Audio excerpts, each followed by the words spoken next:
Well, enough of all this coronavirus nonsense. A story has been brewing in New South Wales for some time, which has two components to it. The complete overreach of government, which we can't afford to indulge. Secondly, and again, this is becoming entrenched, governments pleasing themselves and pretending to consult. Remember, government will do that as long as they get away with it.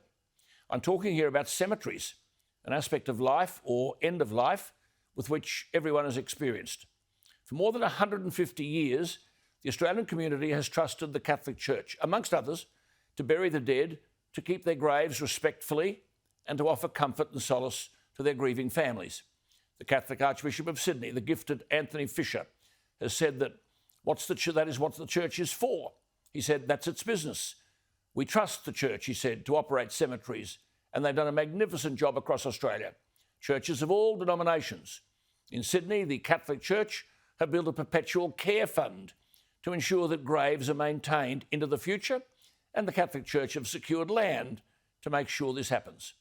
Well, you won't believe this, or will you? Just as through coronavirus, governments have taken power that hasn't been given to them by the people, so now last week all faith cemetery operators were to be dismissed by the Bureaucratic government, and cemetery management handed over to a costly government bureaucracy which has no understanding of the mission of caring for the dead and no experience in caring for graves. This is not essentially a Catholic issue. Christians, Jews and Muslims are united in their concern that the graves of the dead continue to be respected and the dignified burial consistent with the faith is available to everyone in the future.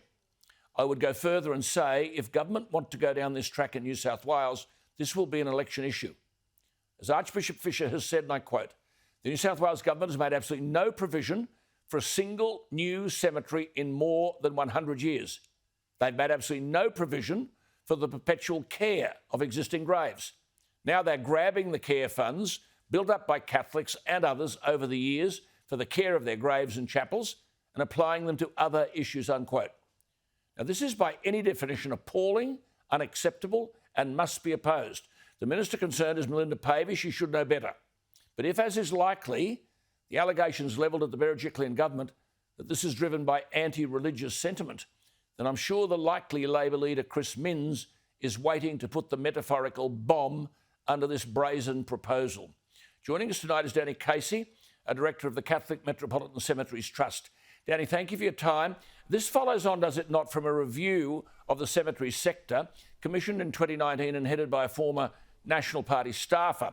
And this bloke, Tim Scott, produced a report called the 11-Hour Report, Solving Sydney's Cemetery Crisis. It was tabled in February this year.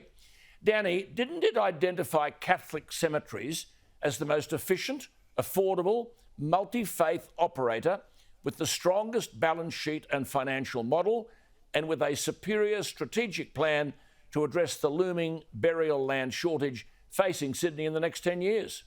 Absolutely, Alan, and thank you so much for having us on and your interest in this issue. I mean, this is one of the most hostile anti-religious acts we've seen in a very long time from Minister Pavey, with the support of the Premier.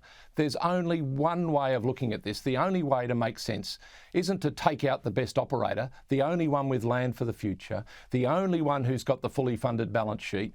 But yeah, the only explanation is that this is hostile to religion. And we had thought that the minister would have put that aside and accepted, despite whatever else she might think, that somewhere in there's a role for religion in burying the dead and caring for the grieving. I'm telling you out there, the people watching you say there is. The report was complimentary, wasn't it, of your organisation and the role of managing cemeteries. Didn't this report recommend that your trust play an ongoing role in the management of cemeteries, particularly for multi-faith groups, such as Christians and Muslims and Jews, who are facing a critical shortage of burial space in the next few years? And didn't you have, following this report being tabled in February, positive dialogue with the Premier and Minister Pavey?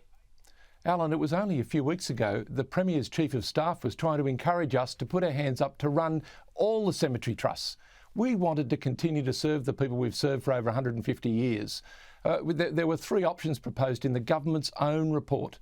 Two of those had us playing a central role. One had us running everything. And it was the Premier's Chief of Staff who, in a meeting with my colleagues, made it very clear that that was a preferred option. So undertakings were given, weren't they, that Catholic cemeteries would form part of the future model indicated by the Premier's office.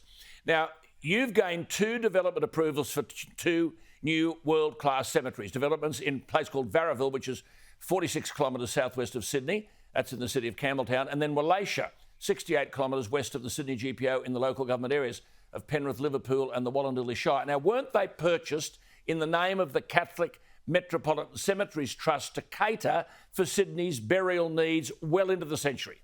We were absolutely, Alan. We were the only ones out there planning ahead. We were the ones out there trying to solve the long-term problems, and we had the balance sheet to do that.